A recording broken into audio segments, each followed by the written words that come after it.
Medchal collector కార్యాలయం వద్ద BJP OBC Morcha రాష్ట్ర అధ్యక్షులు, ఉపాధ్యక్షులు, సభ్యులు పెద్ద ఎత్తున నిరసన తెలియజేశారు. బీజేపీ ఓబీసీ మోర్చా రాష్ట్ర అధ్యక్షులు గంధమల్ల ఆనంద్ గౌడ్ పిలుపు మేరకు BJP OBC Morcha Medchal rural జిల్లా అధ్యక్షులు మహేందర్ యాదవ్, మేడ్చల్ మల్కాజ్గిరి జిల్లా బీజేపీ పార్టీ ఉపాధ్యక్షులు ఎల్లంపేట జగన్ గౌడ్ మరియు అర్బన్ జిల్లా అధ్యక్షులు మంగేష్ ఆధ్వర్యంలో తెలంగాణలో కాంగ్రెస్ ప్రభుత్వం బీసీలకు ఇచ్చిన హామీలను వెంటనే నెరవేర్చాలని, అలాగే తెలంగాణ రాష్ట్ర బడ్జెట్లో బీసీలకు మొండి చేయి చూపించినందుకు, బీసీలకు ఇస్తానన్న బడ్జెట్ను ఇవ్వనందుకు, కామారెడ్డి బీసీ డిక్లరేషన్ హామీ ఇచ్చి 6 నెలల్లో చేస్తామని బీసీలను మోసం చేసిన సీఎం రేవంత్ రెడ్డికి నిరసనగా 30 జూలై మంగళవారం మేడ్చల్ కలెక్టర్ కార్యాలయం వద్ద ధర్నా నిర్వహించిన అనంతరం జిల్లా కలెక్టర్ గారికి మెమోరాండం ఇవ్వడం జరిగింది. ఈ కార్యక్రమంలో బీజేపీ తెలంగాణ ప్రధాన కార్యదర్శి వెంకటేశ్వర్లు, ఓబీసీ ప్రధాన కార్యదర్శి దివాకర్, ఉపాధ్యక్షులు సదానందం, కార్యదర్శి ఆంజనేయులు, శోభారెడ్డి, ఓబీసీ రాష్ట్ర అధికార ప్రతినిధి రంగుల శంకర్ నేత, సుజాతా నాయుడు, రాష్ట్ర నాయకులు, జిల్లా నాయకులు, మండల బీజేపీ అధ్యక్షులు మరియు ఓబీసీ మండలాల అధ్యక్షులు, టౌన్ నాయకులు, కార్యకర్తలు పాల్గొన్నారు.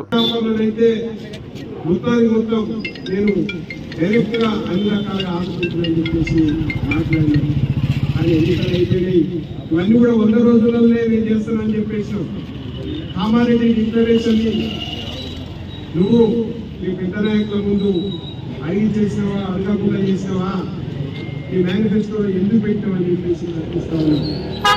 నువ్వు కనుక మేనిఫెస్టోలో పెట్టినటువంటి అంశాన్ని కనుక పరిశీలించకపోతే తెలంగాణ వ్యాప్తంగా భారతీయ జనతా పార్టీ బీసీలకు సంబంధించినటువంటి అందరినీ కలిపి ఉద్యమాన్ని నిర్మాణం చేసుకోమని చెప్తాను. మీరందరూ ముందుండి ఆ యొక్క మండల అధికారికి ఇచ్చే రిప్రజెంటేషన్ కార్యక్రమాన్ని విజయవంతంగా పూర్తి చేసినందుకు నిజంగా మీ అందరినీ కూడా రాష్ట్ర శాఖ తరఫున అభినందిస్తా ఉన్నాను. అట్లాగే రాష్ట్ర అధ్యక్షుడు ఆనంద్ గౌడ్ గారు పిలుపుగానే రాష్ట్రం అంతా కూడా అన్ని జిల్లాల కలెక్టర్ ఆఫీసుల ముందు ఈ కార్యక్రమాన్ని ముందుండి నడుపుతున్న ఓబీసీ మోర్చా నాయకులందరినీ కూడా మరోసారి అభినందిస్తా ఉన్నాను. కాసం వెంకటేశ్వర్లు అన్న ఓబీసీ మోర్చా చేసే ప్రతి కార్యక్రమాన్ని కూడా వారి ఆలోచన విధానంతో మరిన్ని అప్డేట్స్ కోసం మా ఛానల్ని సబ్స్క్రైబ్ చేయండి.